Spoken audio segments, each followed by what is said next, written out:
For those of you who wanted a practical video on the problem video I did, the talking one on the wall, this is going to be the one. I didn't actually mean to do a video on the problem on the road, because I don't usually come into problems on the road, mainly because I've done my groundwork correctly.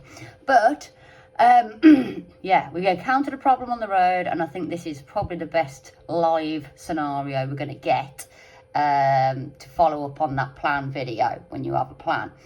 So I'm just going to put some footage on what I usually do. I'm going to talk through it because I did it on the head cam for the owner to show her this mare going on the road. But then what happened was this. So I'm going to show you what I do when I encounter something.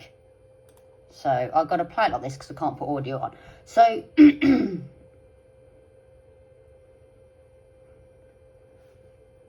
so this mare's been pretty good on the road. She's not really spooky. She's very forward. So in a minute, right down the road, there's a big tractor with loads of bales on it coming. So as you can see me reach my arm out there, I'm signalling to the tractor. The tractor's right down here. I'll see it in a minute. So I'm going into the middle of the road and I'm signalling to the tractor to slow down and just wait for me. So what I'm going to do here, fair play to the tractor, he knows, he's stopped, and I'm going to put her in a safe place, which is here. So Money Pit is filming at the back with Sue, and he's going to shield her just in case, because we've never encountered something this big on the road. So there we go. So he's shielding her because he's not bothered about anything like this, and we're just gonna, there we go. So that was fine. She didn't really do anything, and there was actually two tractors with hay. So there she is. So that's how I usually deal with a situation like that. So I spotted it well before it became a problem. And then I was able to signal to the tractor drivers and then put myself in a safe place. So again, there you go. We've got a problem. We've got to think of a plan.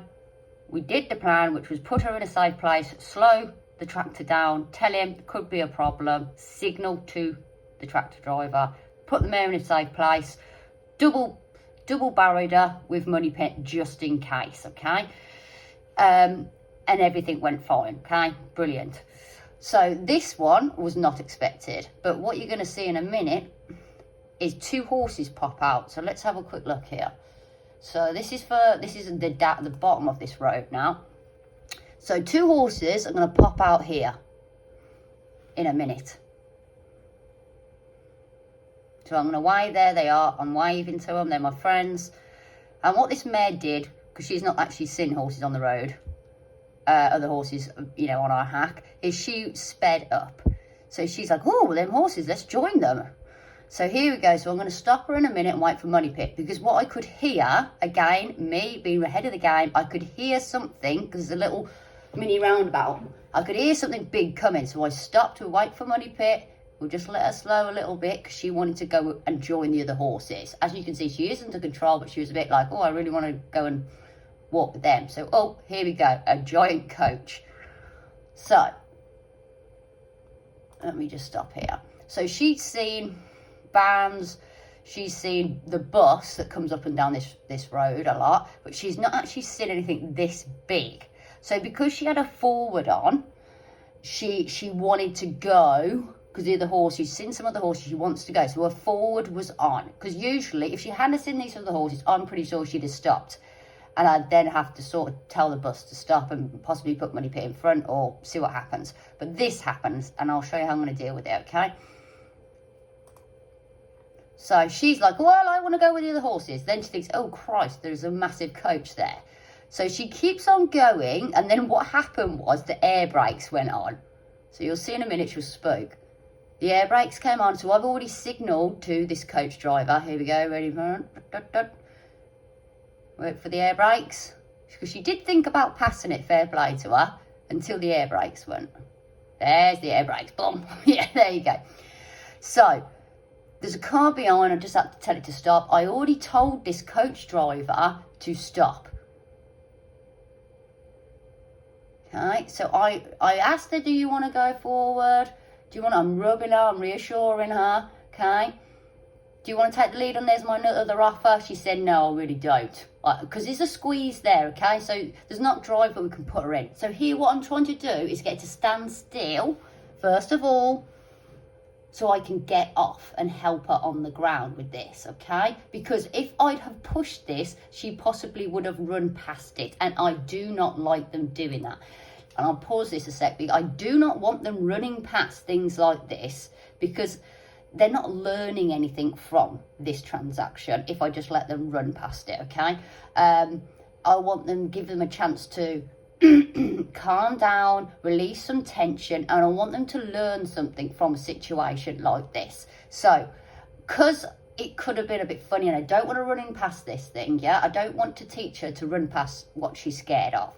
I get off and I go back to groundwork and I help her on the ground. So, you'll see this lady, really nice, who's driving the bus here. Let's quickly get my meatcakes there. And I like them. Any situation like this is a training situation for me. I'm letting her touch the coach. And what's funny here, so I'll just pause it here. This lady actually rolls down the window and she goes to pet the mare, okay? Which I didn't ask her to. I didn't expect this would happen. But, you know, fine, whatever.